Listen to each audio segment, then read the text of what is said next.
Hi guys, Mr. Turner here. I hope we're all staying safe. I'm going to be taking over from Mr. Bell and Mrs. Taylor. I hope you enjoy. Sir, began Mungo, I think I speak for all of us here by saying thank you from the bottom of our hearts and the hearts of our bottoms for inspiring us.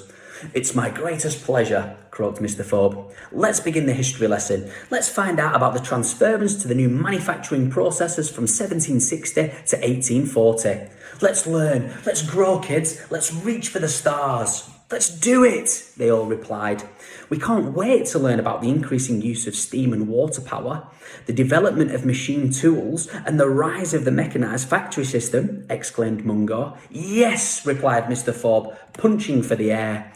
Just take a seat, sir, and then we can begin. Mungo's grin oozed around the classroom until it had spread across the faces of all the boys.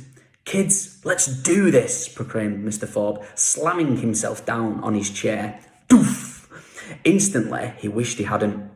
The horrors had covered the seat with hundreds of drawing pins. Nick, nick, nick, nick, ow! Screamed Mr. Phobe.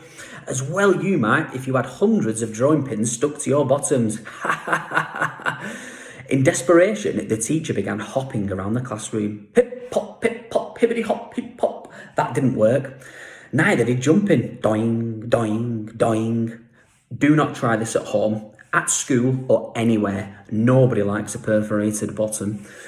Or even cartwheeling. Whoosh! All this achieved was to make the brutes howl even louder with laughter. It feels like my body is on fire, cried Mr. Phobe as he charged towards the classroom door. His foot became stuck in an old tin bucket, but he carried on regardless. Clutter, clutter, clatter, clutter, water, water, he cried. As he hurried along the corridor, all the terrors followed. Clutching his bottom, Mr. Phobe found the nearest bathroom. He charged inside and found the closest cubicle. With no time to lose, the teacher lifted the seat and plunged his bottom into the bowl. Ah, he sighed as the cold water lapped around his burning buttocks. Sizzle. To anyone who might be passing, Mr. Phobe was quite a sight.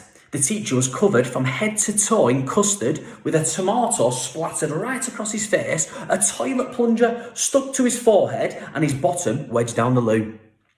In no time at all, the swine caught up with him. One by one, their nasty little faces appeared round the door. Ha ha ha ha ha! They all laughed. Mungo shook his head and took charge. Quiet, boys, he ordered, and they were all quiet. Wonderful speech, Mrs. Foo. Thank you, he muttered, trying to make the best of this most undignified position he had found himself in. I am so sorry this happened, Mrs. Foo. Mungo continued, clutching his chest to appear even more sincere than he sounded. That's quite all right, began the teacher. Mungo, I suppose accidents do happen, he continued, trying to put a brave face on things. But on your very first day at Hell's Bells, tut-tut, what rotten luck. How is your bottom now, Mrs. Foo? Still piping hot, I'm afraid, and it's Mr. Phobe.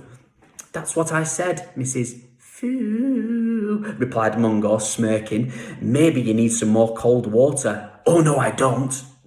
Let me help, sir. With that, the boy reached across the teacher and pressed the flush.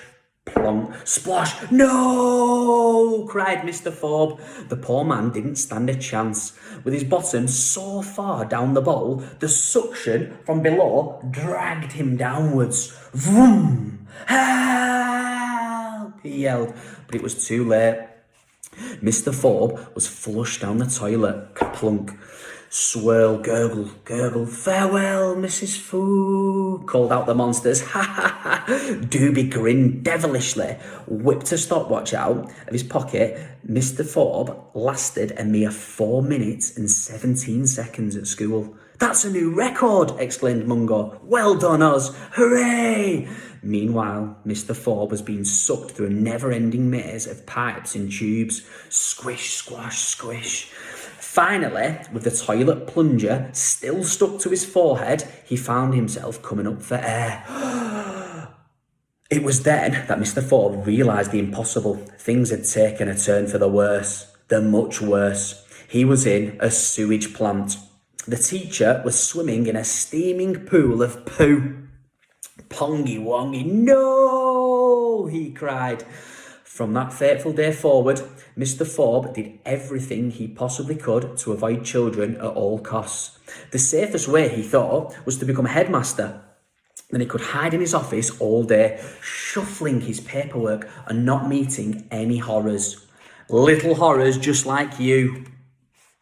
So, if one day you see Mr. Phobe locking himself in a locker, or diving into a hedge, or furiously burying himself in the football pitch, please remember something. It's not his fault. He is terrified of children. After all, Mr. Phobe had once been flushed down a toilet. I hope you've enjoyed, guys. I hope you're all staying safe, and I hopefully see you all soon.